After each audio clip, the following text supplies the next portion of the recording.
Lewis Hamilton has just delivered a brutally candid admission that has sent shockwaves through the heart of the Formula One paddock, an admission so raw and unfiltered it left even seasoned veterans speechless. And as if that wasn't enough, Ferrari team boss Frédéric Vasseur has added fuel to the fire, speaking out without holding anything back after yet another nightmare weekend for the Scuderia. The bombshell has now officially dropped. Hamilton's integration into the Scarlet machine simply isn't working. The clock is ticking faster than anyone expected, and the alarm bells are getting deafening in Maranello. This isn't just a minor hiccup in form, it's becoming a disturbing pattern. And the language coming from within the Ferrari camp is growing more severe, more desperate, and frankly, more cutting than ever.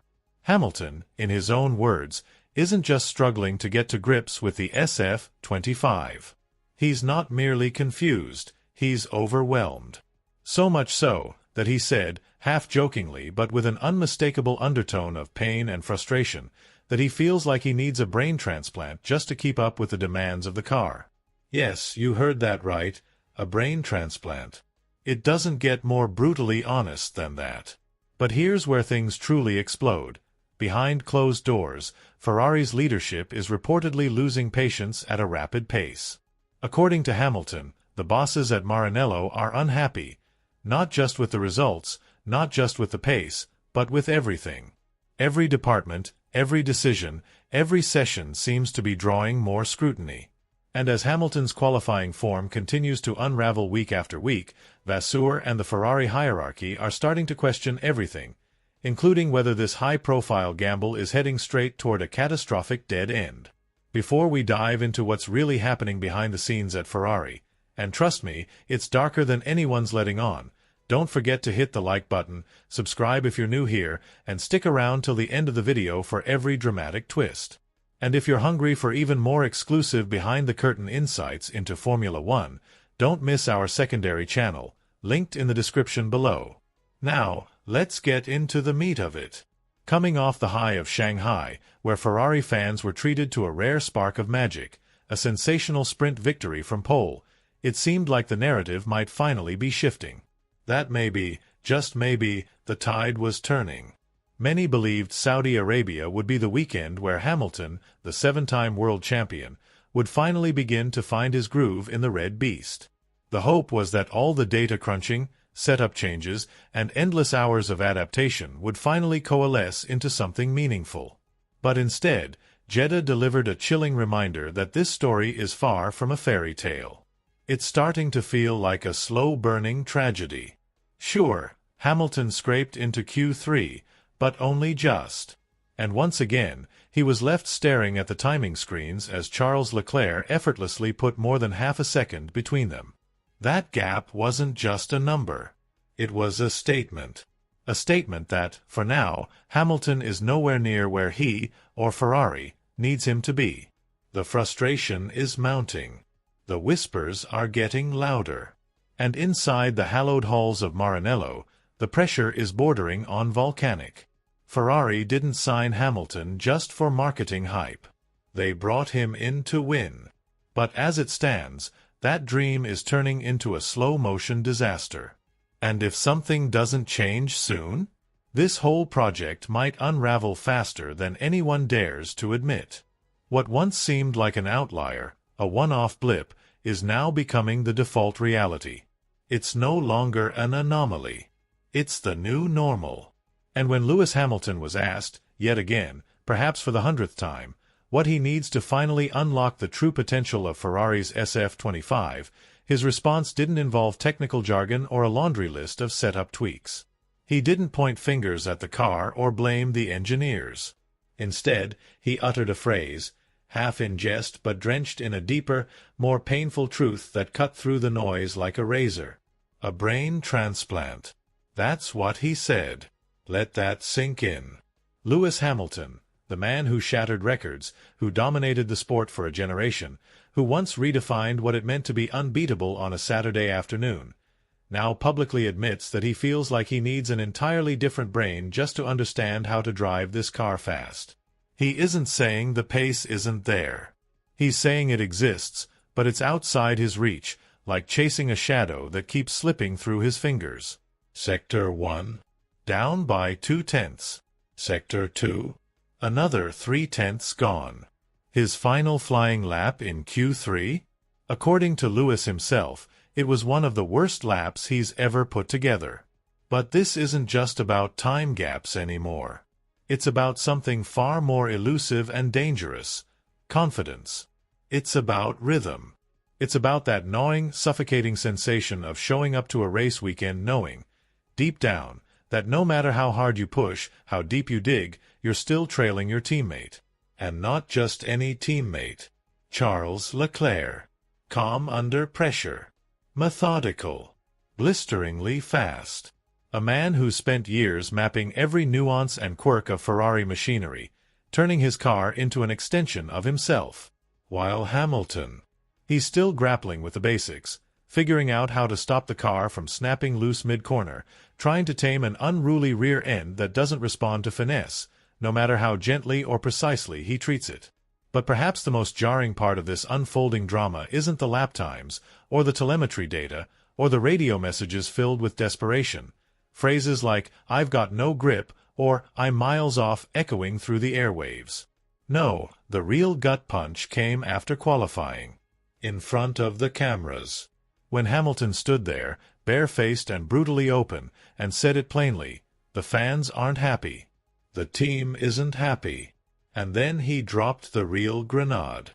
"The bosses aren't happy." Coming from Hamilton, that kind of transparency is rare. Almost unheard of. But it tells you everything you need to know about the current atmosphere inside Ferrari. The pressure isn't hypothetical anymore. It's real. It's building. And it's starting to seep through the cracks. Then there's Frédéric Vasseur, the man tasked with dragging Ferrari out of its endless cycle of false dawns and missed opportunities. He didn't throw Hamilton under the bus. Not directly. But his message, subtle as it was, came through loud and clear. Hamilton needs to adapt. And he needs to do it now. There is no extended honeymoon here. This isn't Mercedes, where Hamilton could sculpt the organization around his preferences and gradually mold a machine that fit him like a second skin. This is Ferrari, the most scrutinized name in motorsport. And with that prestige comes expectation. Not next year. Not next month. No. The stark truth is this: Hamilton has yet to outqualify Leclerc. Not once. He hasn't beaten him in a race. And while the points gap between them might look modest on paper, the psychological divide is anything but small. Momentum, confidence, stability, it's all leaning in Leclerc's direction. Even when the car's imperfect, he delivers. He's extracting everything from it, race after race, and that kind of consistency radiates calm throughout the garage.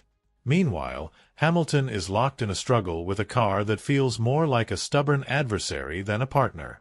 The SF-25 is skittish at the rear, unstable under braking, and reluctant to rotate without snapping loose. The legendary balance and brake modulation that once defined Hamilton's driving style? Undermined by a platform that behaves like it has a mind of its own. And the worst part? Even the upgrades Ferrari brought to Jeddah, the very ones that were supposed to stabilize the underfloor aero and provide much-needed grip, haven't made the dent they were expected to. The car still feels disconnected. The faith in its handling remains elusive. What we're witnessing isn't just a mechanical mismatch. It's a human one. A philosophical one. A cultural one. Hamilton arrived at Ferrari not just to race, but to win, to leave a legacy. But at the moment, he's stuck in the early chapters of a story that's starting to resemble a cautionary tale more than a heroic triumph. And unless something changes dramatically, this tension between past greatness and present confusion could evolve into one of the most painful arcs of his career. Hamilton said he had hoped to carry over the lessons he gathered in Bahrain, but instead of taking a step forward, it felt like he had hit the reset button. Everything he thought he'd learned, all the data he had carefully built upon, suddenly felt irrelevant, like it had evaporated overnight. And that's a dangerous place for any driver to be.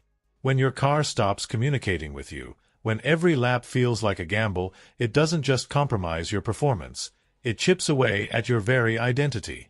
For someone like Lewis Hamilton, who's defined his career through precision, control, and squeezing every ounce of performance from every lap, this machine is making him look ordinary. And we haven't seen that in years. Not like this. Not with this level of visible frustration bleeding through in every interview, every team radio, every timing split. But here's the catch. Ferrari didn't sign Hamilton just to fight. They brought him in to lead, to motivate, to drive the team forward into a new era. And if this trend doesn't turn around soon, the scrutiny won't fall solely on Hamilton. It'll spill over onto the engineers, the strategists, the upper management, and yes, even onto Frédéric Vasseur himself. So now the million-dollar question is, can this be fixed, or are we witnessing the uncomfortable birth of a year that might feel painfully long for both Hamilton and Ferrari? Now the attention shifts to Sunday's Grand Prix.